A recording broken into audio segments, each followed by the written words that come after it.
L'interface dynamique, c'est la manière de rajouter des éléments, donc de l'interface, de modifier l'interface, mais au runtime. Donc, c'est pas très compliqué, c'est de créer, donc au runtime, donc au fur et à mesure que l'application évolue, bien évidemment, c'est de rajouter des éléments, des vues, donc soit en supprimer ou en rajouter ou en déplacer. Donc, c'est rajouter c'est de faire des modifications ni plus ni moins à la volée. Donc, et elle peut être aussi combinée à une interface statique, autrement dit, il y a déjà des éléments qui sont présents et on veut rajouter cette notion-là. Donc, pour la présentation, c'est vraiment pas très très long. Pour la démo, bien, je vais commencer. Donc, j'ai un élément qui est de base, c'est un projet de base qui est là, donc avec un linéaire layout bien ordinaire. Côté design, il n'y a pas de... Bon, j'ai réutilisé le Navigation Driver qui est là. Donc, si je le fais rouler, donc elle roule déjà l'interface dynamique qui est là. Donc, ce que je vais faire, par exemple, pour cette partie-là, c'est que je vais créer une partie statique, puis je vais l'utiliser une partie dynamique pour la démo. Donc, je vais rajouter le bouton Match parent wrap content. Oui, c'est bien.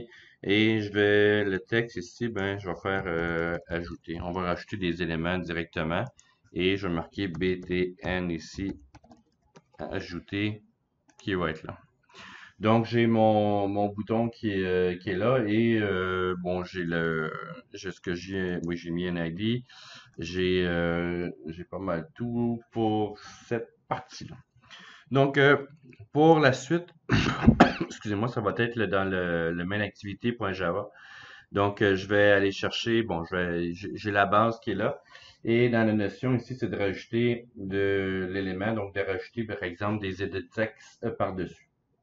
Donc, j'ai la notion de cette content qui est ici.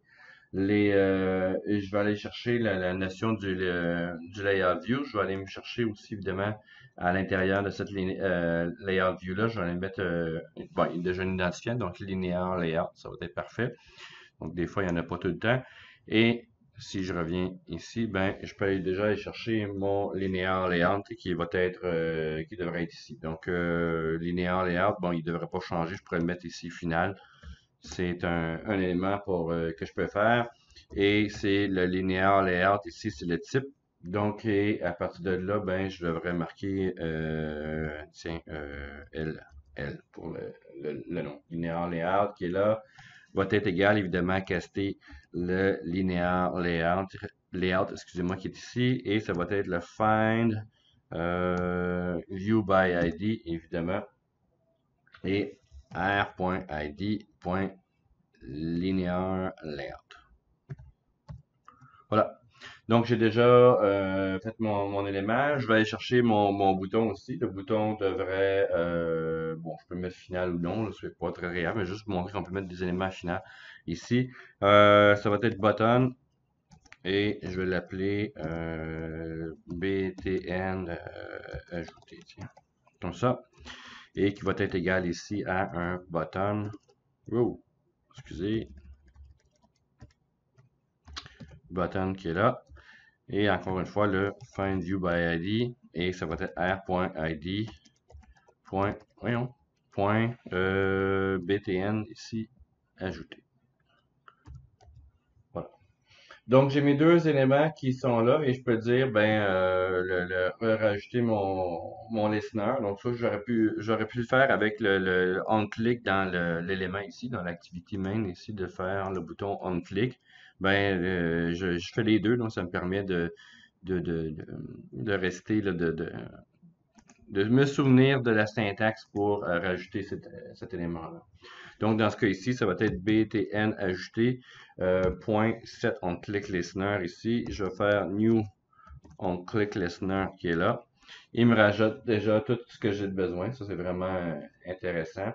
Et ce que je vais faire ici, c'est que je vais rajouter des edit textes, donc à l'intérieur de ça.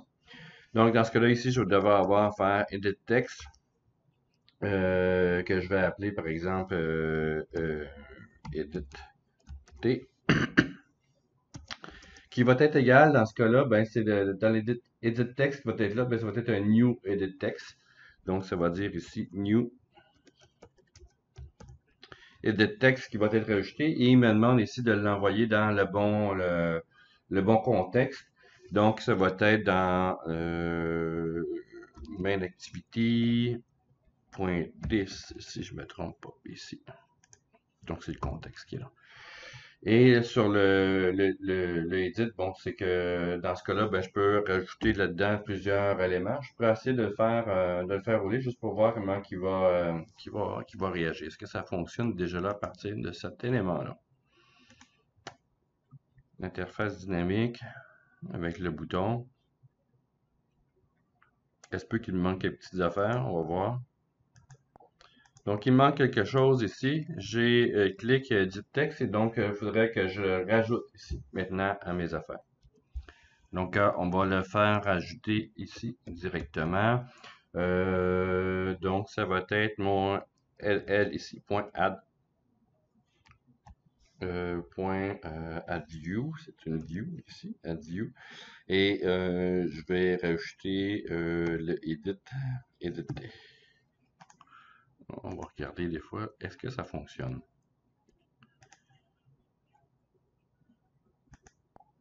Donc, je rajoute dynamiquement mes éléments.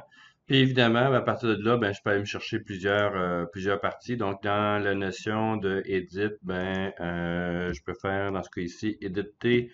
Point, bon, on peut get text, je peux faire set text directement. Donc, set text qui est là. Je peux faire dans les notions aussi, ce serait dans le set. Set int.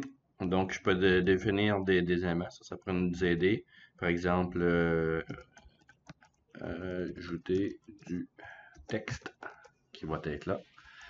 Donc, si je fais rouler, ça va nous aider déjà là à l'élément, ajouter du texte qui est ici et évidemment, je peux venir interagir avec. Et dans les notions d'éléments, je peux aller me chercher aussi des paramètres par rapport à ça. Donc, j'ai mis le add view qui est là, ajouter du texte. Puis, je peux me dire ici dans le layout params, ici. Donc, c'est un objet qui peut vous permettre de mettre des paramètres. Donc, linéaire, layout params ici. Donc, c'est ça. Et ça va être params ici que je vais mettre. Alors, je vais peut-être me mettre, éviter d'avoir un mot réservé. Donc, L params ici. Et à partir de là, bien, je vais faire évidemment un nouvel objet, new layout params. Layout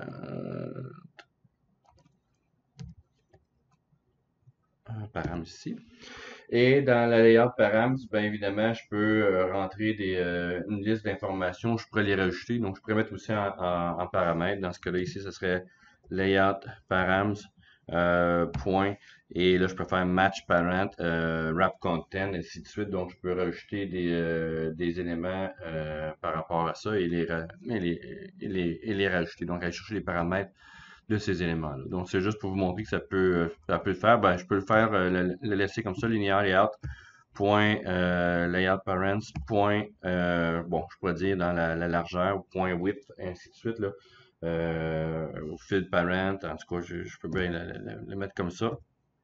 En principe, ça devrait marcher. Linéaire layout, qu'est-ce qu'il me dit? Ici, c'est un integer. Linéaire layout params. Il manque quelque chose ici. Enter.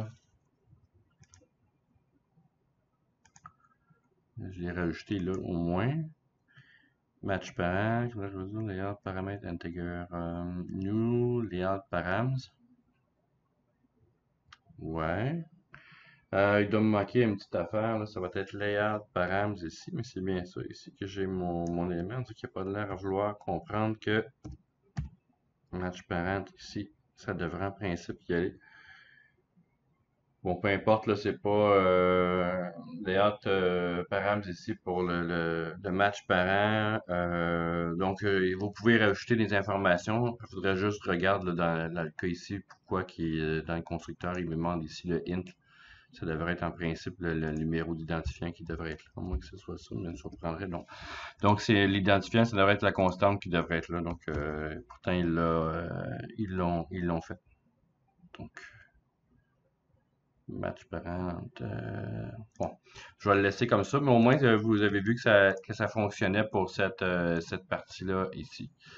Donc, si je le refais, bien évidemment, c'est la même affaire qu'on avait. Donc, rajouter du texte. Et comme ça, je pourrais même rajouter un bouton, donc mettre un nouvel élément, de rajouter l'activité et d'aller chercher ces paramètres aussi à l'intérieur.